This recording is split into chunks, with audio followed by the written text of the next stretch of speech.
সেটা থেকে জীবনের নির্দেশ বদলে যায়।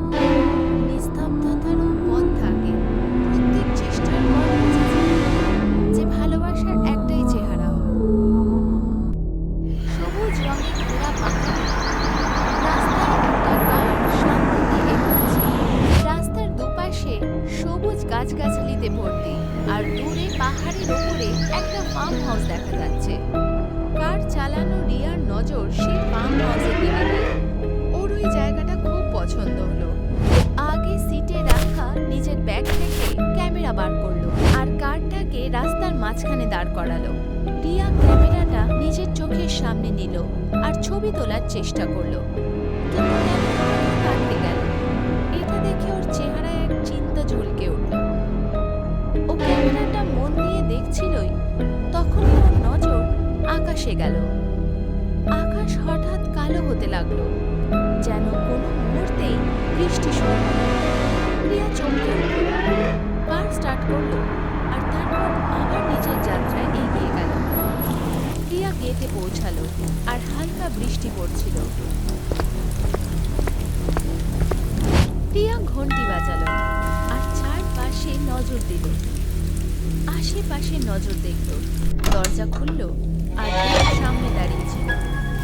রিয়া হঠাৎ নিজের মাথা ঘোরালো, ওকে দেখল। Hi mister Matthew, I am Riya.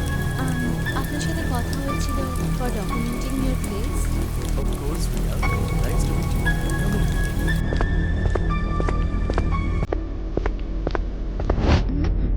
খুব সুন্দর ঘর আপনার। দেব হালকা হাসির সাথে উত্তর দিল। আপনি এখানে কতদিন আছেন? এই কিছু বছর ধরে এখন সবাই চলে গেছে, আর আমারও এখানে ভালো লাগে না। তো ভাবলাম এইসব কিছু ছাড়িয়ে এই ক্যানাডায় চলে যাই। ও গ্রেট। সো আপনি কি করেন? আই মিন আপনার প্রফেশন? আমি একজন রিকনস্ট্রাকটিভ সার্জন। সোজা তো তবে আমি প্লাস্টিক সার্জারি করে থাকি। ও রিয়েলি? That's really commendable. তাহলে আপনি সেসব ছেড়ে এখানে? রিয়া ওকে তাকিয়ে হাসল। কিছুক্ষণ পর ওরা দুজনে বসে গেল। দেব রিয়ার সামনে বসে গেল আর দুজনে কথাবার্তা চালাতে লাগলো।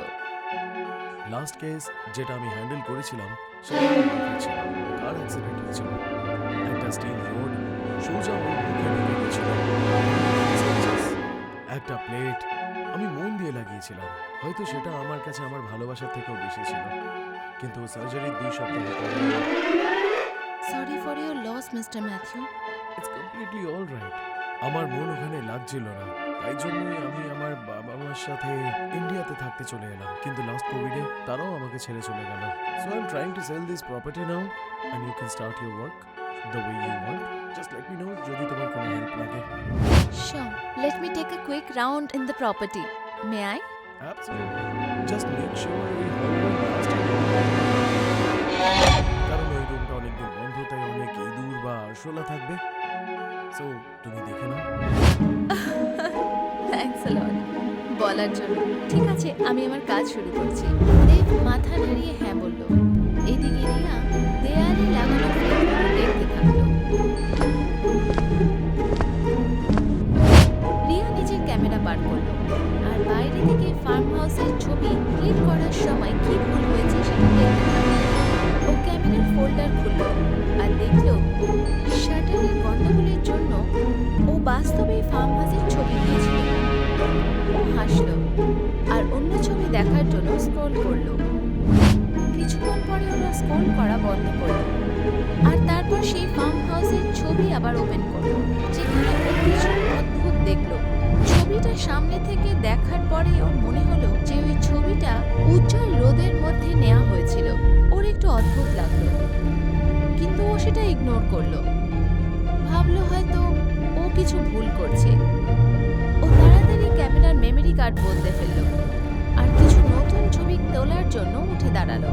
এর মধ্যে দেব নিজের ঘরে কিছু ওষুধ, সিরিঞ্জ আর বাকি প্যাকেট খুলছিল। সব জিনিসই লাল কাপড়ে বাঁধা ছিল আর তার মধ্যে কিছু চুলও ছিল। যেই ও নিজের চেহারা দরজা থেকে ঘোরালো, ক্যামেরার শাটারের আওয়াজ ও শুনতে পেল। রিয়া ফ্রেমে এক অদ্ভুত প্যাটার্ন দেখতে পেল।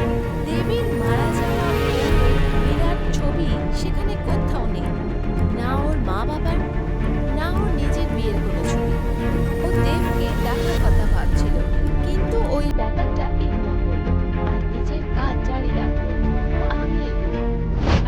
ঘরটির দেওয়াল, আর্টিফ্যাক্টস আর অন্য জিনিসের ছবি তুলতে লাগলো। রিয়া হল থেকে বাইরে বেরোলো আর দেখলো বেডরুমে রিয়া কোনো কিছু না ভেবে ফিরে গেল। লিভিং রুমের ক্যাবিনেটের দিকে গেল আর একটু ড্রয়ার খুলল, চাবির গোছা বার করলো আর পুরো নিশ্চিন্ত হয়ে সঠিক চাবি বেছে নিল। ও ফেরত যাওয়ার সময় ও একটু ভেবে নিল। যখন ওর মনে হলো ও কি করে জানলো যে চাবি কোথায় আছে আর কোন চাবিটাই লকে ফিট। আমি এটা কি করে জানলাম? এই ব্যাপারটাকে ইগনোর করে ও লিভিং রুমে ফেরত এলো, চাবিটা দেখলো, তারপর খোলা ক্যাবিনেট খুঁজতে রাখলো, কিন্তু কিচ্ছু পেল না। না কোনো পরিচিতি, না কোনো লজিক, শুধু বেড়ে যাওয়া উত্তেজনা, যেটাও তাড়াতাড়ি ইগনোর করে দিল। কিছুক্ষণ পর ও আবার বেডরুমের দিকে এগিয়ে গেল। ও দরজাটা খুলল আর ভিতরে পা রাখলো। সন্ধে হয়ে গেছিল, এবার বৃষ্টি জোরে পড়া শুরু হলো। রিয়া দেবের সাথে বসেছিল, ওর ব্যাগ প্যাক করা ছিল, আর যে আর্ম চেয়ারেও বসেছিল তার পাশেই রাখা ছিল দেব। ওর সামনেই বসেছিল আর একটা বই পড়ছিল। শিট ম্যান, আমি ভেবেছিলাম বৃষ্টি থেমে যাবে, এ তো আরো বেড়ে গেল। এবার কি করব আমি? It's completely fine. এখানে অনেকগুলো রুম খালি রয়েছে। আজকে রাতের জন্য তুমি চাইলে ইউজ করতে পারো। Until the rain stops, you can stay here. তবে আমার মনে হচ্ছে না যে বৃষ্টি থামবে। Let's hope for the best. এমনিতে তুমি তো আমাকে কিছু খাওয়াওনি। Let's have dinner. Oh no mister Matthew, আমি আপনাকে অলরেডি এত বিরক্ত করেছি।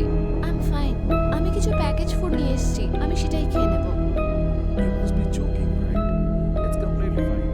এখন বৃষ্টি তো ভুলে আসে না, তাই না? তুমি এখানে থাকতে পারো। আমি আপনাকে আর বিরক্ত করতে চাই না। Don't worry, you are not. তুমি একবার খেয়ে দেখো। Okay sure. আমি আশা করছি এটা ভেজিটেরিয়ান। Yeah, আমার কাছে অনেক আছে। তোমার যেমন লাগবে আমি দেবো। দেব কিচেনের দিকে চলে গেল। থ্যাঙ্কস আ লট। ও জল ফোটানোর জন্য কেটলি রাখলো। ও ওপরের ক্যাবিনেট থেকে কাপ নুডলস বার করলো, তার সাথে অন্য ড্রয়ার থেকে আরো অন্য কিছু জিনিস বার করলো। যেই ওটা জলের মধ্যে যাচ্ছিল, ও জানলা থেকে একটা জোরে আওয়াজ শুনতে পেল। আকাশ কালো ছিল। ও দেখার জন্য জানলার দিকে মুখ ঘোরালো যে হয়েছেটা কি। Is everything okay? Yeah, I'm fine. দেব তাড়াতাড়ি গ্যাসের দিকে ফেরত এলো, কাপ নুডলসের ব্যাগ ট্রেতে রাখলো আর কিচেন থেকে বেরোলো। ও ঘুরলো আর বাইরে বেরোলো। ট্রে নিয়ে রিয়ার কাছে এলো। রিয়ার চেহারায় হালকা thank you so much for this. It's all me. And by the way, yeah, আমি তোমার পেমেন্ট ট্রান্সফার করতেছি। Please check. Yes I received, thank you. Right? I'll go and get some sleep. তুমিও গিয়ে নিজের একটু বিশ্রাম নিয়ে নাও। কোনো কিছু দরকার হলে জানিও। শিওর, আমি জানাবো। Good night. Good night. Dev চলে গেল আর রিয়া ওর দিকে দেখতে থাকলো। সেই ও দরজা বন্ধ হওয়ার আওয়াজ শুনলো, ও তাড়াতাড়ি কাপ নুডলস ওঠালো আর খেতে শুরু করলো। এটা পরিষ্কার ছিল যে ওর খুব খিদে পেয়েছিল। রাত গভীর হয়ে গেছিল। রিয়া বিছানায় শুয়েছিল আর মোবাইলে রিলস দেখছিল। চোখ বন্ধ করে নিল। হঠাৎ ও কিছু অদ্ভুত অনুভব করল। হালকা চোখ খুলল আর দেখল যে আত্মা ওর উপরে হাওয়ায় ভাসছে। এটা দেখে রিয়া ঘাবড়ে গেল আর জোরে চিৎকার করল। ও তাড়াতাড়ি উঠে গেল, গভীর শ্বাস নিল আর ও বুঝলো যে হয়তো এটা ওর ভ্রম। ও ঘর থেকে বাইরে বেরোলো আর দেখলো যে ঘরে পুরোপুরি অন্ধকার। শুধু একটা জায়গা ছাড়া, যেটা হলের একদম শেষে চলছিল। সেই ঘর যেটাতে দেব ওকে যেতে না করেছিল। একটু অস্থিরতার সাথে ও দরজার সামনে গিয়ে কান লাগালো, শোনার চেষ্টা করলো, কিন্তু কোনো আওয়াজ এলো না। চারপাশে দেখলো যে দেব জেগে তো যায়নি। আর যখন ওর সব শান্ত মনে হলো, ও আস্তে করে দরজা খুলল আর ভেতরে ঢুকলো। ও ঘরটি দেখে একদম অবাক হয়ে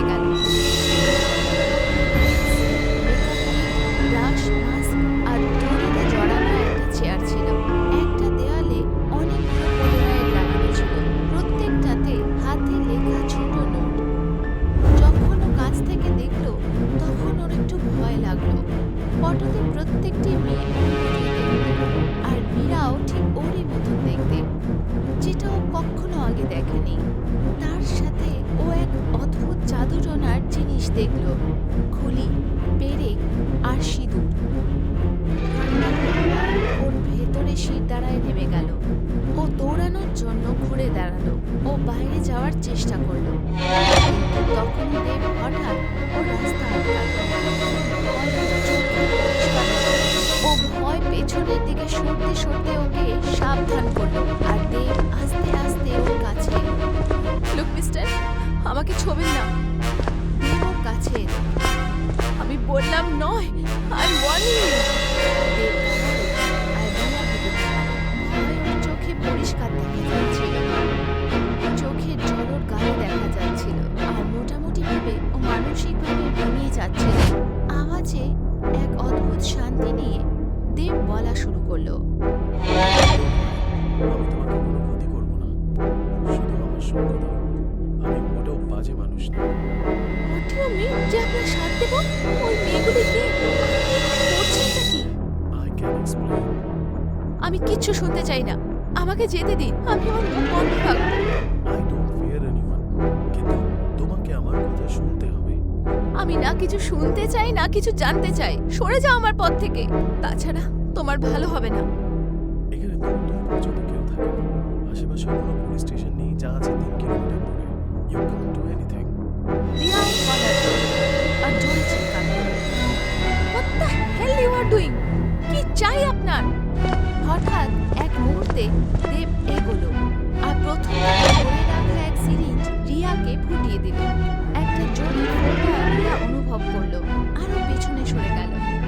রেগে চিৎকার করতে করতে যেই ও চিৎকার করতে লাগলো, ওর শক্তি আস্তে আস্তে শেষ হতে লাগলো। মাথা ঘুরতে লাগলো। রিয়ার নজর অস্পষ্ট হয়ে গেল, মাটিতে পড়ে গেল।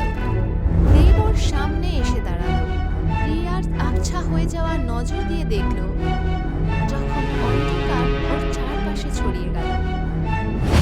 এই মুহূর্তের সুযোগ নিয়ে দেব ওকে ওঠালো আর ওই ঘরেরই সেই চেয়ারে ওকে বসালো। ওর হাত আর পা জোরে দড়ি দিয়ে বেঁধে দিল। কিছুক্ষণ পর রিয়া জ্ঞান ফিরল। ও আস্তে আস্তে ফেরত আসা নজরে দেখলো যে ওকে বাঁধা হয়েছে। সেখানেই দাঁড়িয়ে আছে, মাস্ক ওর গলায়, অ্যাপ্রনে রক্ত, সার্জিক্যাল গ্লাভস পরে, আর সেই কঙ্কালের ওপর ধোয়া দানি দিয়ে ও এক অদ্ভুত আরতি করছে। রিয়া রেগে চিৎকার করলো, তুমি এইসব ফালতু কি করছো? আমি তোমার কি ক্ষতি করেছি? আই এম সরি রিয়া, আমার কাছে কোনো অপশন ছিল না। এখন আমি যেটা তোমাকে বলছি মন দিয়ে শোনো। মীরা আমার জীবনের সেই সত্যি যা আমি আজ পর্যন্ত কাউকে বলিনি। মীরার সাথে আমার ওই অ্যাক্সিডেন্টের পরেই দেখা হয়েছিল। ওর রিকনস্ট্রাকশন সার্জারি আমি করেছিলাম। রোজ ওর প্রগ্রেস দেখে আমি বেশ আনন্দ হয়ে যাচ্ছিলাম। হয়তো আমার ভালোবাসা প্রয়োজনীয়তা হয়ে উঠেছিল। এর আগে আমি ওকে কিছু বলি, ও নিজেকে নিজে শেষ করে নিয়েছিল। কিন্তু আমাকে আমি তো ওকে ছাড়া থাকতে পারবো না। তার জন্য আমি ঠিক করে নিলাম আমি ওকে ফেরত নিয়ে ছাড়বো। আমি ওকে পেয়েই ছাড়বো, যা ইচ্ছা তাই হয়ে যাক না কেন। দেব, তুমি এই জিনিসের জন্য এতগুলো মেয়েকে কিডন্যাপ করেছো? না, কি কি মানে এর? দেব হালকা হাসির সাথে একদিকে সরল আর ছবিতে ভরা দেয়াল রিয়াকে দেখালো। রিয়া দেখলো আরো শ্বাস আটকে গেল। ও যে চেহারা দেখছিল সেটা কোনো অপরিচিত নয়, বরঞ্চ ওরই। প্রত্যেক ছবি, প্রত্যেক অ্যাঙ্গেল, প্রত্যেকটা নোট একটা ঠান্ডা হাওয়া ওর শিরদাঁড়া দিয়ে নেমে গেল যখন সত্যি ওর সামনে এলো।